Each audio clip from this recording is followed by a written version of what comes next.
Welcome to 37 news. చదువుతున్నది శ్యామ్ కుమార్. నిరంతరం వార్తల కోసం చూస్తూనే ఉండండి మీ 37 న్యూస్. నీట్ పరీక్ష లీకేజీ ఘటనపై కేంద్ర ప్రభుత్వం సమగ్ర విచారణ జరపాలని డిమాండ్. ప్రభుత్వం తీసుకున్న నిర్ణయానికి సుప్రీంకోర్టు మద్దతు తెలపడంతో బాణసంచా పేల్చి సంబరాలు చేసుకున్న ఖమ్మం డాక్టర్స్ మెడికల్ అకాడమీ విద్యార్థులు. గ్రేస్ మార్కులు పొందిన 1563 మంది విద్యార్థుల స్కోర్ కార్డులను రద్దుతో హర్షకేతాలు. జూన్ 23న మరోసారి ఎగ్జామ్ నిర్వహించి జూన్ 30 లోపు ఫలితాలను వెల్లడిస్తామని సూచన. నీట్ కౌన్సిలింగ్ యథావిధిగా కొనసాగించవచ్చని సుప్రీంకోర్టు కేంద్రానికి ఆదేశం. కౌన్సిలింగ్ పై స్టే విధించబోమని స్పష్టం చేయడంతో నీట్ విద్యార్థుల ఉపశమనం. తెలంగాణ రాష్ట్రంలో మెడికల్ సీట్ కేటాయింపులో ఉన్న ఉమ్మడి రాష్ట్ర కోట 15% రద్దు చేయాలని demand.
Doctors medical academy Khammam. First point ఏంటంటే, మనం అందరూ ఎదురు చూస్తున్నట్టుగా గ్రేస్ మార్కుల వల్ల చాలా మందికి 200 మార్కులు వచ్చినా సరే వాళ్ళు 600కు పోవడం జరిగింది.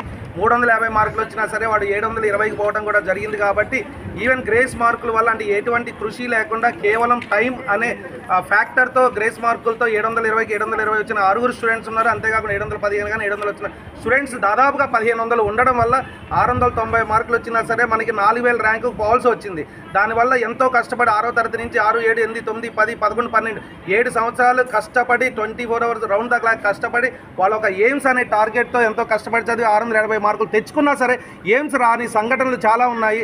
ఇప్పుడు ఈ గవర్నమెంట్ అనేది, మన సెంట్రల్ గవర్నమెంట్ అనేది గ్రేస్ మార్కులు తీసిన వాళ్ళకి రీనీట్ పెట్టడం ద్వారా దాదాపుగా అందరికీ కూడా 1500 ర్యాంకులు ముందుకు పోయే అవకాశం ఉంది. కాబట్టి చాలామందికి, చాలా మెరిటోరియస్ స్టూడెంట్స్కి మన ఆల్ ఇండియా కోటాలో కానీ ఎయిమ్స్లో కానీ మన తెలంగాణ, ఆంధ్ర నుంచి కానీ సీట్లు వచ్చే అవకాశం ఉంది. వాళ్ళొక్కరికే కాదు, ఇది ఉపయోగం అనేది ఏ ఒక్కడు ముందుకు వెళ్ళినా సరే లాస్ట్లో ఉన్న వాడికి కూడా ఉపయోగం జరిగే అవకాశం ఉంది. సో కొంతమంది తెలంగాణ నుంచి కనీసం ఒక 50, ఈ లెక్కన కనీసం 50 మంది విద్యార్థులకైనా సరే ఆల్ ఇండియా కోటాలోకి వెళ్ళడం వల్ల లాస్ట్లో ఉన్న 50 మంది విద్యార్థులకి డెఫినెట్గా మెడికల్ సీట్ వచ్చే అవకాశం ఉంది. సో ఈ అవకాశం కల్పించే సుప్రీంకోర్టు నుంచి డెసిషన్ రాకముందే ఈ గ్రేస్ మార్కులు అనే విధానాన్ని విత్డ్రా చేసుకొని వాళ్ళకి రీనీట్ పెట్టాలి అనే ఉద్దేశాన్ని మన సెంట్రల్ గవర్నమెంట్ తీసుకోవడం వల్ల చాలామందికి బెనిఫిట్ జరిగింది. కాబట్టి thanks from our doctors medical academy to the central government, health ministry or prime minister of India, and thanks to everyone. అలానే మనకి ఇన్వెస్టిగేషన్ అనేది సాగుతుంది.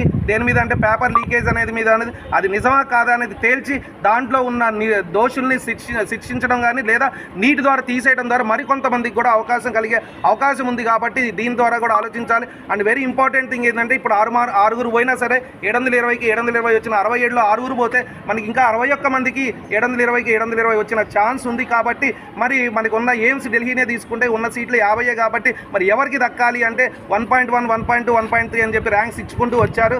కానీ ఇది ఎందువల్ల జరిగింది ఇంతమందికి ఆ లాట్గా ఎందుకు జరిగింది అంటే దాదాపుగా 44 మంది విద్యార్థులకి ఫిజిక్స్ క్వశ్చన్లో మనకి మోడిఫై చేయడం వల్ల 44 మంది విద్యార్థులకి 720కి 720 వచ్చినాయి. కానీ ఒకటే స్టేట్మెంట్ ట్రూ అండ్ ఫాల్స్ ఎలా అవుతుంది?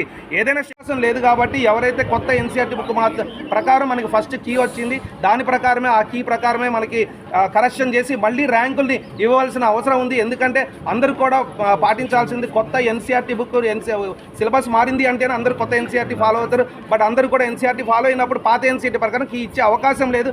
ఎందుకంటే 2 years బ్యాక్ ఫిజిక్స్లో చాలా ఘోరమైన క్వశ్చన్ తప్పు ఇచ్చినా సరే దానికి యాడ్ మార్క్ ఇవ్వలేదు. మరి ఈసారి ఎందుకు ఇవ్వడం జరిగింది, ఏం పార్షాలిటీ జరిగింది, ఎన్టీఏ వాళ్ళు ఎందుకు చేశారు అనేది అర్థం కావట్లేదు. కాబట్టి ఆ ఫిజిక్స్లో కూడా దాన్ని విరమించుకోవాల్సిందిగా కోరుతున్నాము. అలానే మన రేవంత్ రెడ్డి గారు కూడా మన తెలంగాణ ఫార్మేషన్ అయ్యి 10 years అయిపోయింది కాబట్టి 15% 20 కాలేజీలో 15% మన ఆంధ్ర వాళ్ళకి కూడా కోటా ఉంది కాబట్టి అది తీసేసి మన తెలంగాణ విద్యార్థులకి మన కాలేజీలు మన తెలంగాణ వాళ్ళే కాబట్టి మన తెలంగాణ వాళ్ళందరికీ కూడా సీట్లు ఇవ్వాల్సిందిగా కోరుతున్నాము. ఆల్రెడీ మన దృష్టికి తీసుకెళ్ళడం జరిగింది, పాజిటివ్గానే రెస్పాండ్ అయ్యారు. కానీ ఇంకా డెసిషన్ అనేది రాలేదు కాబట్టి ఆ 15% సీట్లను కూడా తెలంగాణ విద్యార్థులకే కేటాయించాలని చెప్పేసి మా డాక్టర్స్ మెడికల్ అకాడమీ తరఫున మరి తెలంగాణ తరఫున కూడా అభ్యర్థిస్తున్నాను. అలానే లోకల్ ఏరియా అనేది ఫర్ ఎగ్జాంపుల్ పుట్టింది ఇక్కడే, తర్వాత 6th class 7th class 8th class 9th class 10th 11th 12th చదివింది కూడా ఇక్కడే. ఏదో ఒక వాళ్ళ గ్యాప్లో ఒక 2 సంవత్సరాలు 3 సంవత్సరాల్లో ఉద్యోగ రీత్యా బయటకు పోవడం వల్ల చాలామంది విద్యార్థులకి లోకల్ ఏరియా అనేది తీసేస్తున్నారు. మరియు ఆధార్ కార్డు పేరెంట్ది ఇక్కడే ఉంటుంది, పేరెంట్స్ ఇద్దరిది ఇక్కడే ఉంటుంది, వాళ్ళది ఆధార్ కార్డు ఇక్కడే ఉంటుంది. మరి వాళ్ళు తెలంగాణ స్టూడెంట్స్ అయినప్పుడు మన లోకల్ ఏరియా ఎందుకు కల్పించవద్దు? ఇంకా విచిత్రమైన విషయం ఏంటంటే వాళ్ళు ఎంపీ ఎలక్షన్స్కి కానీ ఎమ్మెల్సీ ఎలక్షన్స్కి కానీ లేదా ఎమ్మెల్యే ఎలక్షన్స్కి కానీ వీళ్ళందరూ తెలంగాణ వాళ్ళు అవుతున్నారు. మరి తెలంగాణ సీట్లు తీసుకోవడానికి తెలంగాణ వాళ్ళు కాకుండా ఎందుకు పోతున్నారు అనేది. కాబట్టి లోకల్ ఏరియా షరతులు అనేది మార్చవలసిందిగా కోరుతున్నాము. అండ్ దీనివల్ల మా దగ్గర 177 స్టూడెంట్ డాక్టర్స్ మెడికల్ అకాడమీ నుంచి 177 మందికి లాస్ట్ ఇయర్ కట్ ఆఫ్ ప్రకారంగా మెడికల్ సీట్ వచ్చే అవకాశం ఉంది. కాబట్టి ఈ 177లో లాస్ట్గా వచ్చిన స్టూడెంట్స్ అందరూ కూడా బిక్కు అనుకుంటూ ఇన్ని రోజులు గడిపారు. ఈ డెసిషన్ ద్వారా వాళ్ళందరికీ న్యాయం చేకూరుతుంది. ఎందుకంటే వాళ్ళందరూ నిజాయితీగా ఎగ్జామ్ రాశారు కాబట్టి నిజాయితీగా ఎవరైతే ఎగ్జామ్ రాశారో వాళ్ళందరికీ న్యాయం చేకూరుతుందని and once again central government congratulation and thanks చెప్తూ మరి స్టేట్ గవర్నమెంట్ కూడా అభ్యర్థిస్తున్నారు. This Royal Satish Babu Doctors medical Academy come on. इसके लिए थैंक यू. और हमें नीट का एक क्वेश्चन को ट्रू और फॉल्स दो भी दिया गया है.